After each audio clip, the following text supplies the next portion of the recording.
It's like, sort of you went to like a wet market, like a bazaar kind of thing, but instead of like pork and beads and art or whatever it is, there's just selling every variety of the electronic animal. They just carved it up in little pieces, and you could buy the different cuts and put them together and make your own, sort of electronic roast at home at the end of the day, right? And I remember standing on the bridge and just being like, God, what I would give to have every top U.S. lawmaker just stand here for 30 seconds and take in the magnitude of economic activity and excitement and the energy of the scene. It's like nothing else that I've ever experienced. Is so much energy. There's so much motivation, so much excitement, so much potential. Everywhere I looked, everything was like, every corner had a different surprise. Every corner had someone doing something new and interesting, finding a different way to do a different thing. And every single time I went back to the market, I was just gobsmacked by the things I would see there. That's Andrew Bunnie Huang. He's talking about the former electronics market in Shenzhen, China, a place where, to be frank, the American approach to patents and copyrights doesn't really apply. Instead, it's a place where people copy, tweak, improve, and modify actual stuff like phones and other electronics, and then sell it openly, without serious fear of punishment. Is that a good thing? Well, maybe. I'm Cindy Cohn, the Executive Director of the Electronic Frontier Foundation. And I'm Jason Kelley, EFF's Associate Director of Digital Strategy. This is our podcast series, How to Fix the Internet.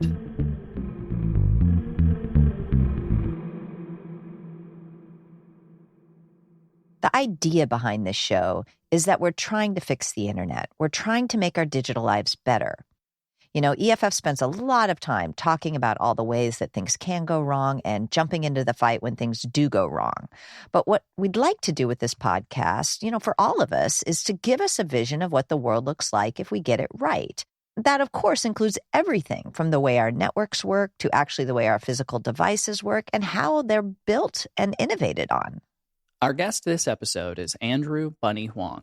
He's a security researcher and a hardware hacker with a long history in reverse engineering. Nearly 2 decades ago, he wrote a widely respected book called Hacking the Xbox, and since then, he's served as a research affiliate for the MIT Media Lab and a technical advisor for several hardware startups. Bunnie, thank you so much for joining us. Let's start off with my phone. I have a decent phone. It's not the brand new model, but it's pretty new. It can do a ton of stuff. But what can't it do? What's wrong with the phone that I have that you would like to fix or change? Well, if you start with an iPhone, it's pretty locked down. There's a lot of things you can't do with it. You have to have Apple's permission to essentially put software on it. I actually myself routinely avoid Apple phones because I find them really frustrating to use, but I had a little bit of experience trying to, for example, do some stuff with like GPS and some sensors on it.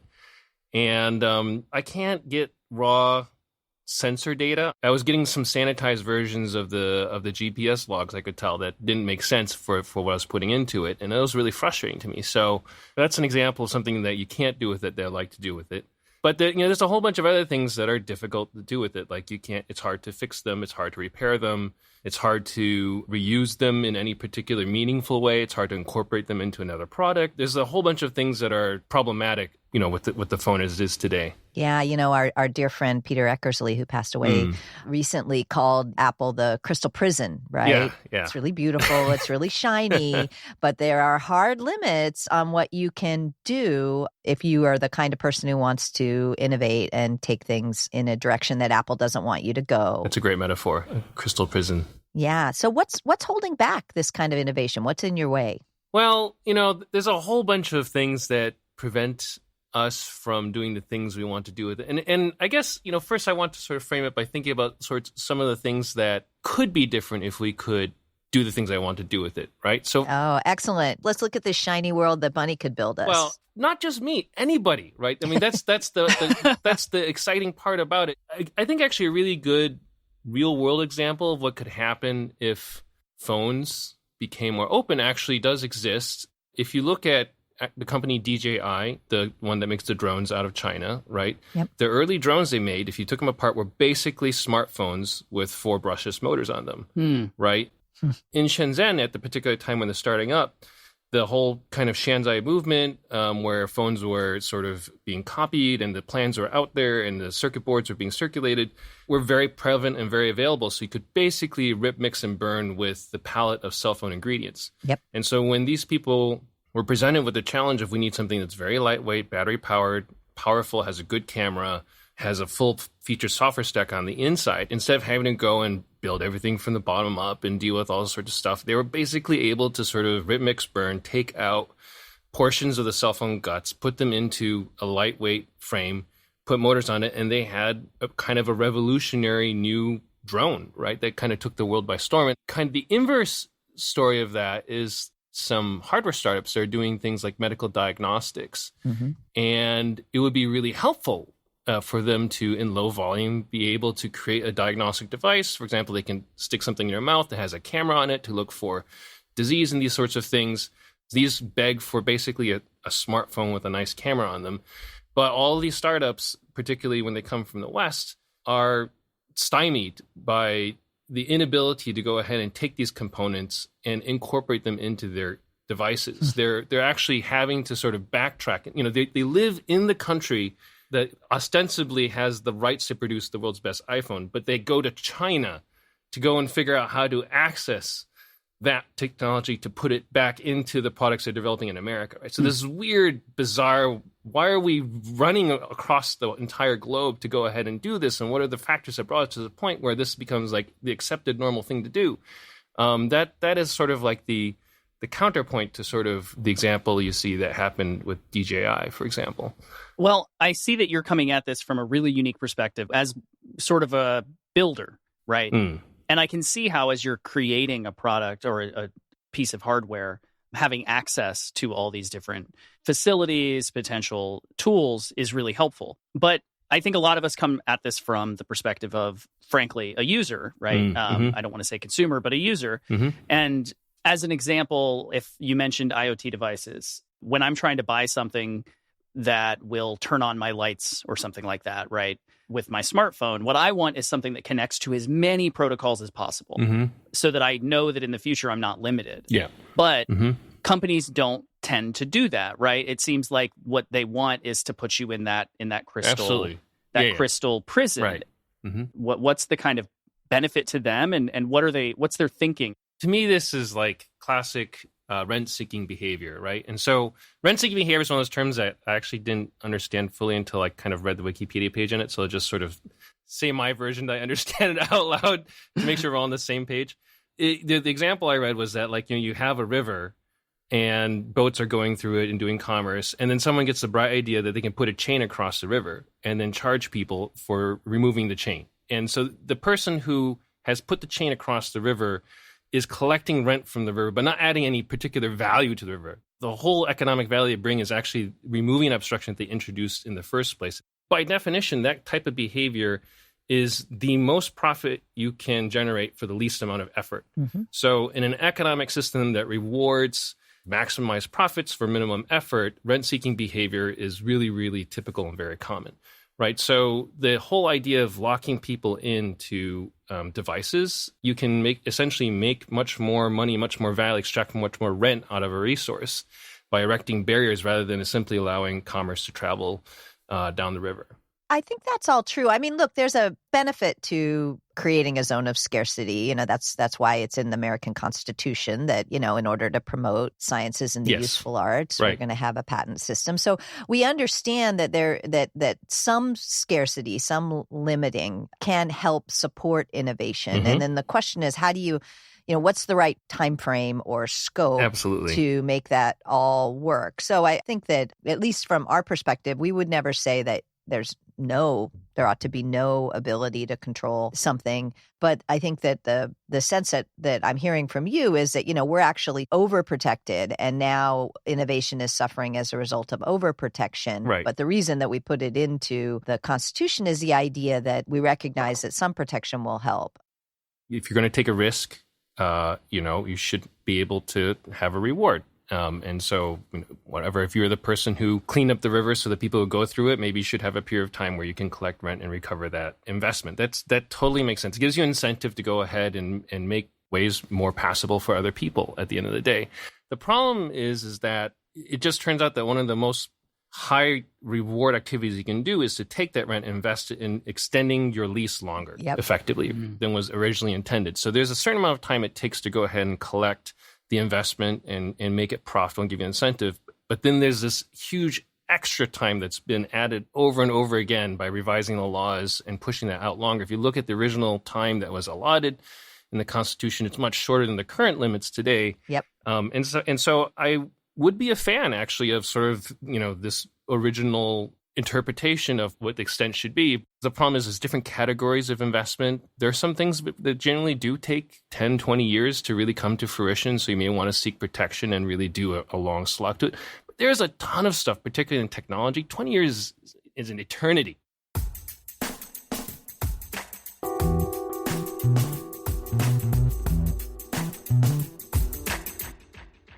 Well, we've been talking a little bit about patents. We've talked about copyrights. There's also Section 1201, the anti-circumvention provisions, and the Computer Fraud and Abuse Acts, and contractual terms. There's an array of laws that turn out to be rent seeker protection acts. Right. Am I right? Am I listing all these? Obviously, we represent you in a little case called Green versus DOJ that's on the anti-circumvention provisions. Right. But can you talk a little bit about how these kind of laws are creating obstacles to the cool new phones and other things you might want to build? When you're first talking about like why we can't load stuff onto the iPhone, it's not specifically the copyright defense, but Section 1201 really that really puts a chill on a ton of innovation.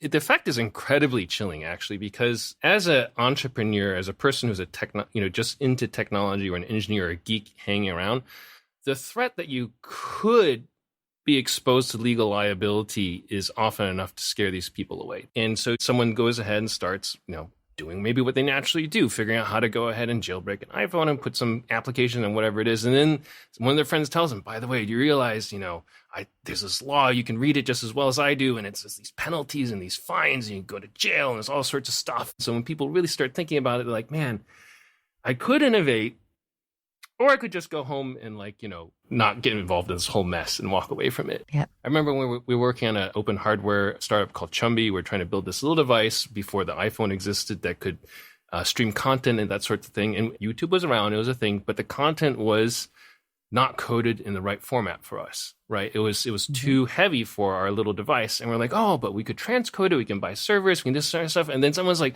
but the DMCA. Yep. And then we were just like, oh, but you're right. And it would cause so much trouble. And we don't have the money to fight it. And we're just a little startup. And so, I guess we won't have videos on our product. And that's like classic chilling effect, right?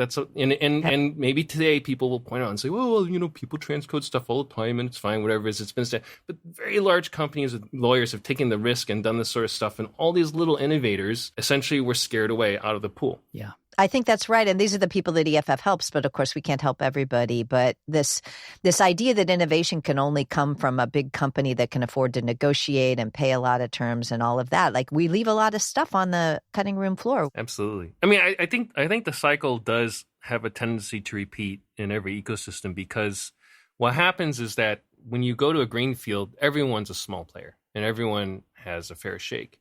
But then the first one to sort of rise up and get big realizes they came from nothing, so could their competition. So we should use this legal system to go ahead and prevent competition, essentially. We don't want, the best use of our money is not actually to plow more money into engineering and R&D, but actually to go ahead and create a barrier for the competition. So, like, for example, when Japan was coming up, they copied a lot of American technology to create the first transistor radios and to create the first cars and whatever it is. And, they were maligned for being copycats, whatever it is. And now they have, they love IP protection. They love laws because it keeps everyone else down the chain and keeps them from competing up the thing. It takes on different forms of whatever it is. And, the challenge is how do you strike that balance between allowing new greenfield innovation, but still, obviously, protecting and keeping big companies around because they employ people and they, they're an economic engine and they have a place too. So that, I obviously am more on the greenfield side of things. I'm not saying you should, obviously just break up all the big companies or whatever it is and smash all the walls or whatever it is. I'm not that crazy, but I would definitely like to see a lot more barriers reduced, particularly for small innovators, people getting started. The biggest question I get from a lot of people all the time is like, how do I even get started? When they look at the litany of potential legal problems and barriers facing them of getting a product into the US market, it's really daunting and really discouraging.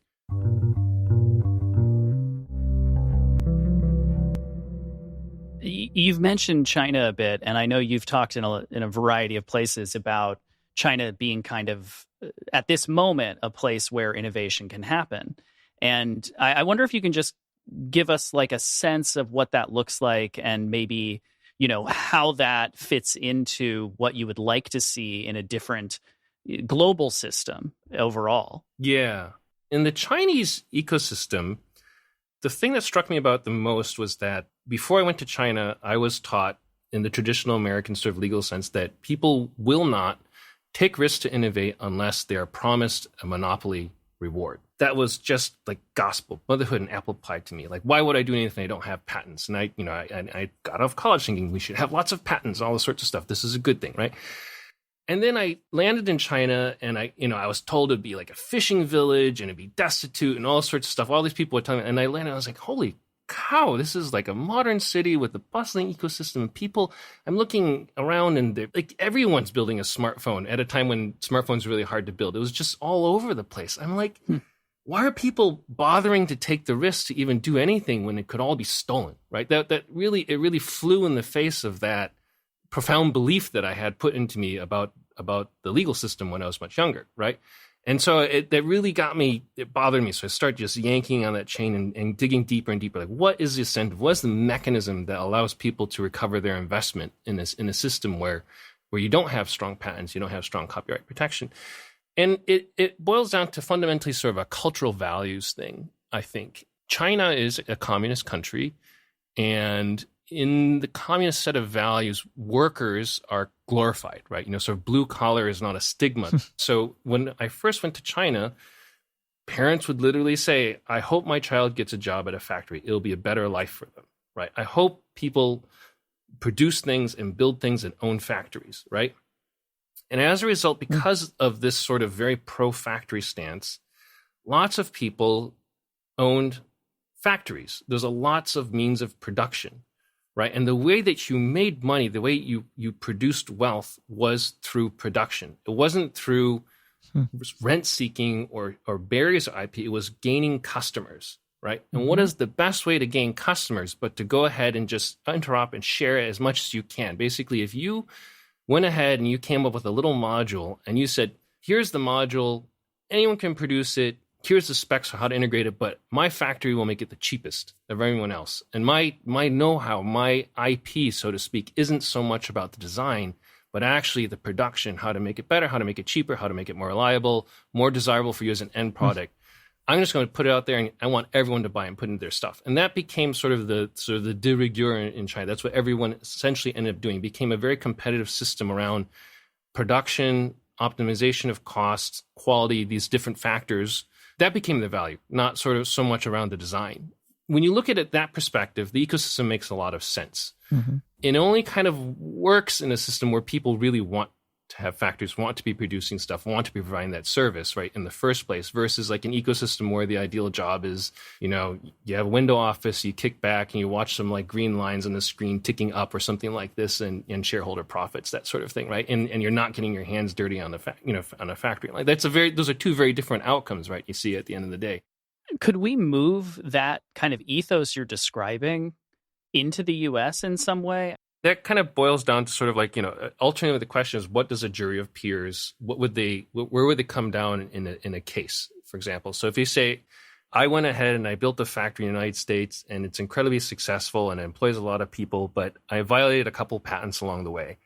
And now they're in front of a jury of peers and they look at me and they say, okay, well, why did you do this? Well, we had to create a factory making jobs, right? And this other person here, they didn't do anything. They actually just bought their patents from a troll or whatever it is, and they're coming after us. And if you go in and shut us down, then we won't have these factories and jobs. If those people say, our values are really on your side, we're going to go ahead and say the patent system is wrong and decide in your favor, then I think you would see more of that culture coming around. But unfortunately, generally, these cases don't go that way. They don't cut that way for whatever reason. Whereas oftentimes, in China, when you have disputes over stuff like this, the government has a fairly pragmatic look at it. I mean, I see this. I mean, we have this culture in America. It's the right to repair culture, right? When I was a kid, we called them the gearheads, the people who would pull their cars in and open them up and change out the systems to a system that they like. This framing is very interesting because it's almost class-based framing, right? Yeah. The blue collar, roll up your sleeves, fix your own tractor. I mean, we have a huge problem now with John Deere not wanting people to repair their tractors, and the right to repair movement is really gaining steam because there's something profoundly feeling very un-American about the idea that you can't fix your own things, and that, there's something I think really powerful there that is building. And I see that as the ethos that you're talking about quite a bit, that the innovation is in how you not in the idea space for the person who has one good idea and then just lives off of it and their family lives off of it for generations. It's very kind of, old school, traditional way of thinking about things that ought to be a very American way of thinking about it. Yeah. Because people on frontiers had to fix their own stuff. Yeah.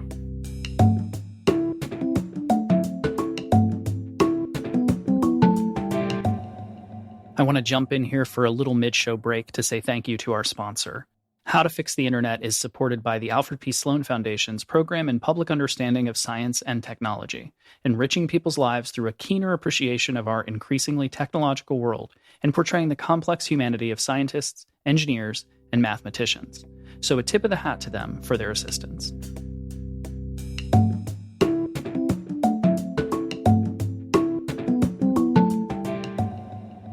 What does it look like, Bunnie? Let's say we get rid of all the barriers that are getting in your way and all the other tinkerers out there, all the other people who want to build the cool new things. What do we get? What does our world look like? I mean, I think in an ideal world, if we could sort of rewind a whole bunch of bad decisions that were made, we would end up in a situation where, the stuff that's in our phones today is exactly equivalent to what we're getting right now in like an Arduino or Raspberry Pi. So the stuff that we have as access at kind of maker level is identical essentially to pro level. And the reason why I think that's not unrealistic ask is if you look at the last N generations of phones, there hasn't really been a lot of change in fundamentally the core specs or anything like this. And so that to me indicates that the playing field could level. Sort of we've arrived at the point and there's just artificial barriers preventing us from getting there. People talked a lot about sort of like these sort of digital fabrication revolutions and a lot of building stuff at home. A lot of it didn't materialize. Part of it, physics is hard for it. But a lot of it didn't materialize also because like a lot of the submodules and subcomponents that you would want to have available aren't there. You can't just snap in the electronics that you want inside of like the case that you just 3D printed. The best you could do is print a case for an existing phone as opposed to take the guts and remodel them on the inside. And the corresponding thing that would come with an ecosystem that provided these modules is you would actually also have lots of people who knew how to customize them. Anyone could build it, anyone could service them.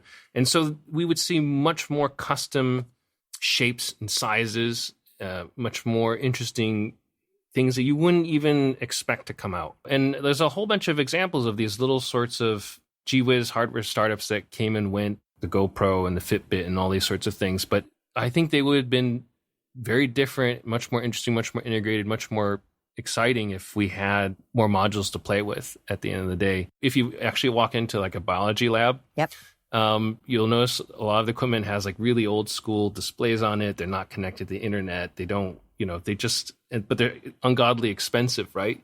Those things would all be modern and cool and research would be happening at a faster pace with lower costs. In a way, that whole economic base would be lifted up. And you would see a lot more interesting things. You would see a lot of quirky things come out too. Like people would be like, I'm just really into karaoke or something like this. And so I'm going to, build a karaoke microphone into my umbrella. So I always have it with me when I'm traveling or something like this. Right? This is actually a product I saw in China, right? But it's one of those things that you can do if you're just really into technology and all the production bases there. So everyone has a little itch to scratch, can go ahead and scratch that itch without any sort of barrier to block it. I would love to have my phone be able to talk to my car better, right? Car interfaces are horrible. Yep. I love devices, right? I want the devices to work for me, and I want to unleash all the people who have the technical knowledge to build versions of these things that fit what I want, not a cookie cutter set of things. The other piece that I think is really important is we're ending up with the worst of both worlds here, right? We have IoT stuff that's tremendously insecure. We have a lot of this stuff that's horribly insecure. And people could actually build products that fill some of the holes in our current ecosystem. And right now, the reason for some of this regulation is often in the name of security, but it's not actually making us more secure. No. And instead, we end up with things that don't work very well, things that don't talk to each other very well. And then we also don't get the benefit of stuff being more secure. I think there's also just an interesting cultural aspect that could rise out of, particularly if you also were in our magical world reform copyright.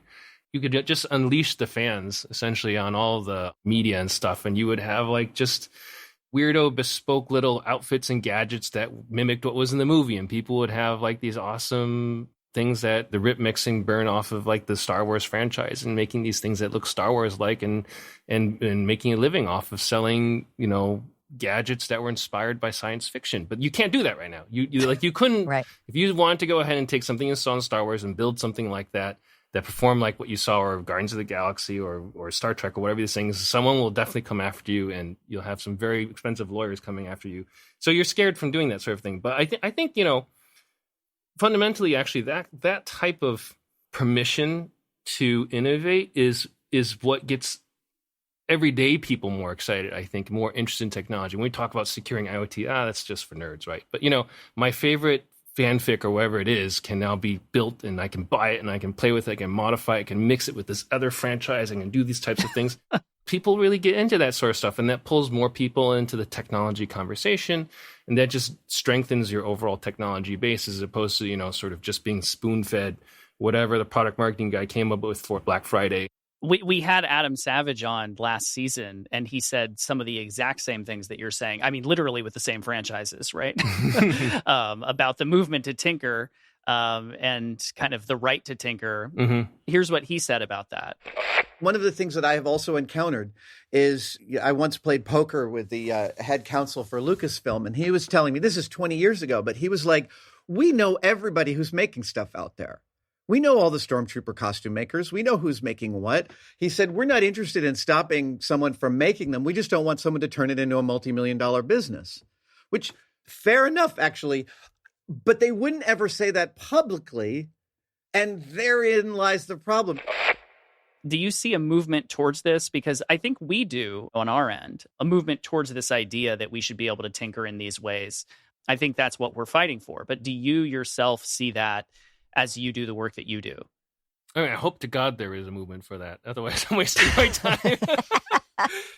The biggest challenge I see for that really movement catching on is actually reminding people that there was a time when this was legal and that actually was okay. The problem I have now when I talk to some people is they just assume this is how it always was. Like somehow in 1770, the constitutional framers are like, this is the world we envision, and this is exactly how it was supposed to come out, and that is great. The U.S. was a copyright piracy nation, right? You're exactly right. Yeah, we took all the great technology from Europe and steel furnaces and whatever it is and improved them and built railroads and all that sort of stuff. A lot of that stuff came from over on the other side of the pond, just like it's happening, people taking stuff to the other side of the pond from the United States, right? So it's a cycle that repeats itself. But I was born early enough that I remember at a time before the DMCA. Yep. At that time, innovation was permissionless. When you took off the cover of something, you expected to see a schematic on the inside. That was just a given. Yep. You had to fix stuff yourself, and you were just putting stuff together. And there were magazines and journals that went around, and people were excited to share like how to put things together. And the source code was just printed in pages of paper, and there was no copyright particularly. Obviously, the native copyright was bestowed in print, but the whole thing about GPL and code lines of code, no one had talked about it. No one even really worried about that at the time. People just typed it in and ran the code, and then they shipped a product based on it, right? It was a great time to be in. And that kind of permissionless ecosystem was a lot of fun. It was really inspiring and really interesting to be able to sort of tinker with my hardware in that way. And I really miss it.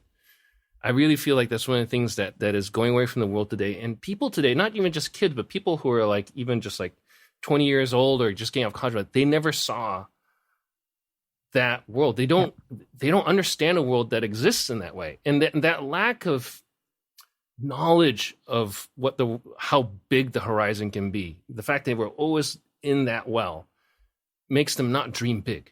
And that is the biggest risk actually to the movement, is that these people who are coming out don't dream big enough, don't see a world that could be when they have all this sort of stuff. And, as I get older and older, I get people think of me more as that weird curmudgeon who's standing on the lawn and shaking my fist at kids these days and that sort of stuff, right?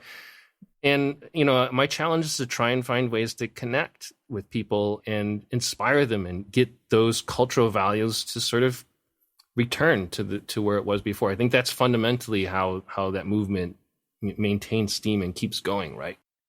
I just think that's so beautiful. I mean, I think that the thing that we get, if we get this right, is we get people's imaginations bigger.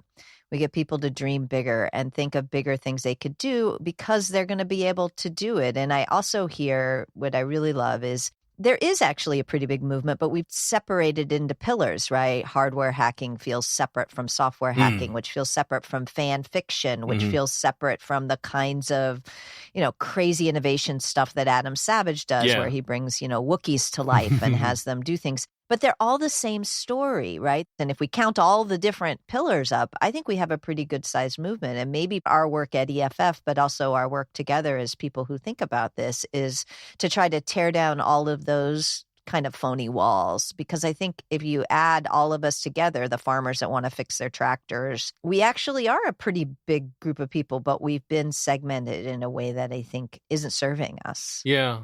Yeah, no, I agree. That might be part of a deliberate strategy. I don't know, maybe not deliberate. That's a little too good space. That's, it's a consequence of sort of the adversaries trying to split our groups and getting us hyper focused on these demons, these very high risk legal cases, right? And so as individuals, what happens is that you get scared of the thing that growls. Yeah. And you don't look at the world around you and all your friends that are with you. When the tiger growls, you're looking at the tiger that's growling. And so by just creating these growling tigers around the innovators, they're getting them to look and be distracted in different ways and not band together and not actually see the bigger picture for these things.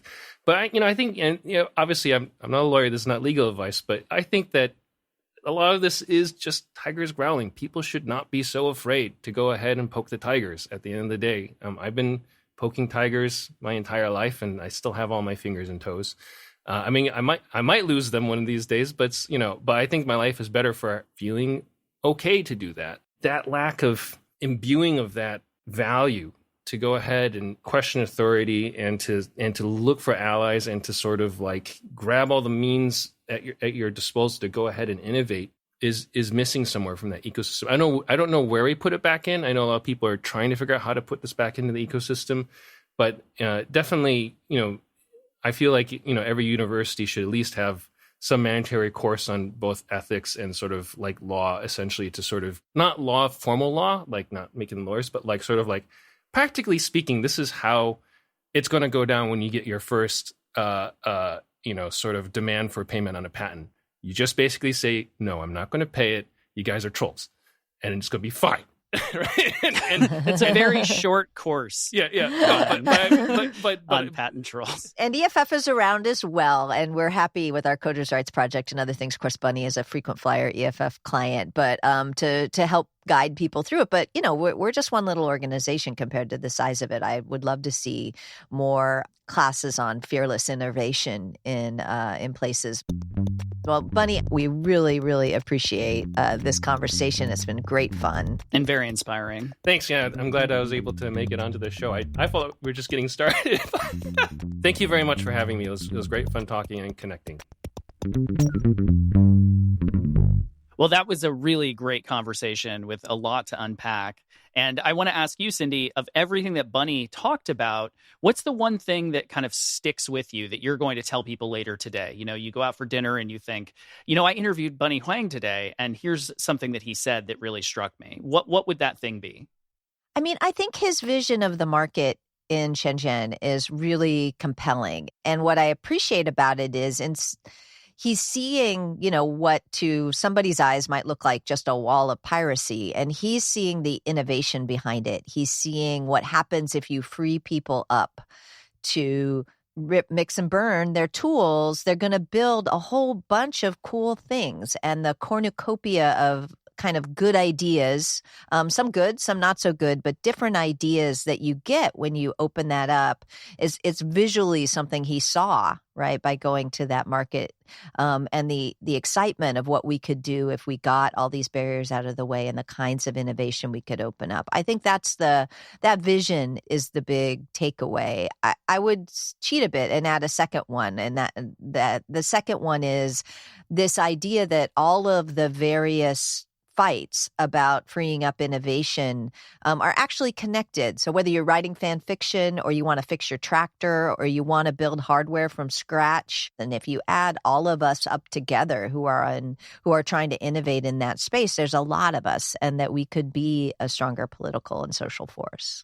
That's exactly what stuck with me. You have the kind of car culture of the 50s or something like that. Yep. At some level that you can, I think, compare to the maker movement. And we've talked about that before, but it never really occurred to me that when you combine all these movements, it is probably more people at this point that care about this than ever cared about it 75 years ago, when it wasn't a thing, but also it was a smaller thing. Yep. In some ways, because these laws didn't touch on every single aspect of the work that we do. I think that's right. And it's core to the adversarial interoperability work that we've been doing, or competitive compatibility. But it also reminds me of the conversation we had with Anil Dash last season, where he was talking about the K-pop kids building Hurdle, a version of Hurdle, or other kinds of things. Again, it's not just the technical side, it's the cultural side as well, where we really will see an explosion of innovation if we get some of these barriers out of the way.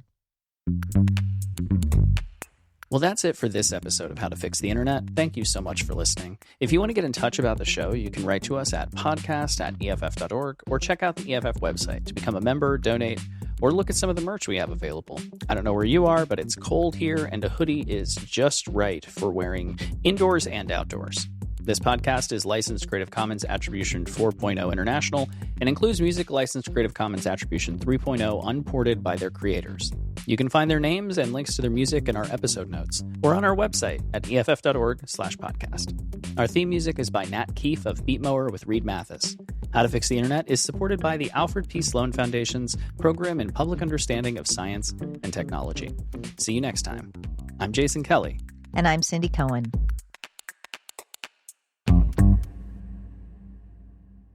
This podcast is licensed Creative Commons Attribution 4.0 International and includes the following music licensed Creative Commons Attribution 3.0, unported by its creators. Common Ground by Airtone, featuring Simon Littlefield. Probably Shouldn't by Jay Lang, featuring Mr. Yesterday. Additional beds and alternate theme remixes by Gaetan Harris.